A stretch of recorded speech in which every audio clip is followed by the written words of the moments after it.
interview. I pulled out a copy of the book from my purse.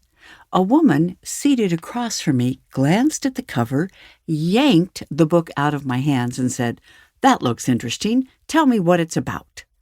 I said, "Well, it's how to deal with difficult people without becoming one yourself."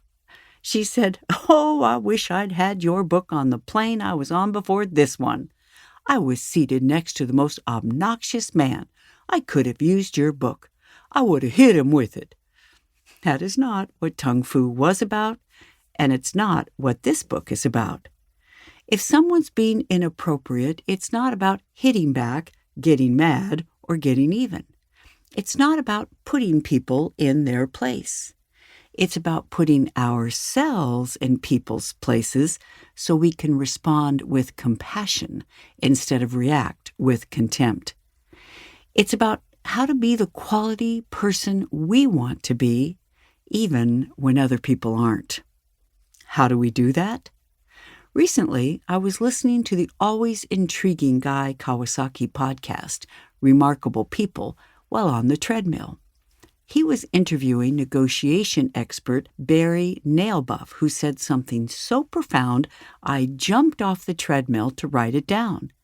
He said, "The goal in tough situations is to fight fire with water." That is the purpose of this book in 4 words. If someone picks a fight with us, we don't fight back, we flow back. If someone is ranting, raging, resenting, or resisting, we keep our cool.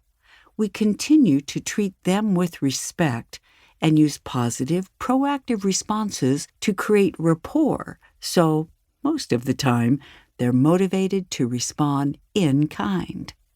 That said, please use the material in this book in a safe and logical manner. It is best to seek independent professional counseling and/or legal advice if you're dealing with a challenging individual to ensure the suggestions you receive are tailored for your specific circumstances. The purpose of this book is to teach how to be a force for good. Anthropologist Jane Goodall said, "What you do makes a difference, and you have to decide what kind of difference you're going to make." You're about to learn what to say and not say in character-building situations you face almost every day. You're about to learn the social skills we all wish we'd been taught in school, along with math, science, and history. In our increasingly divisive world, someone's got to set an example of decency and diplomacy. Why not us? As a beloved actress Betty White said, "I just made it my business to get along with people so I can have fun. It's that simple." Did I mention fun? I also hope you have fun listening to this book, that you share it with family members and coworkers, and that it catalyzes meaningful discussions on how to get along better with just about anyone, anytime, anywhere. How to get the most value from this book. Personal development pioneer Earl Nightingale said, "Getting along well with other people is still the world's most needed skill. With it, there is no limit to what a person can do."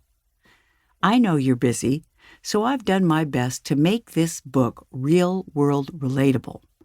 Each chapter of parts 2, 3, and 4 features a question about a sensitive situation you might face and a variety of constructive ways to respond instead of react in that situation. I hope you find them valuable. I hope you'll use these insights daily. As self-help expert Tony Robbins said, if you've made a decision and haven't taken action, you really haven't made a decision. You'll notice each chapter ends with a words to lose, words to use reminder.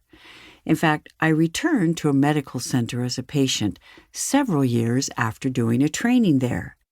The receptionist saw me walk in, beckoned me over, and pointed to a printed reminder card still taped to her desk. She said, "Sam, I never understood."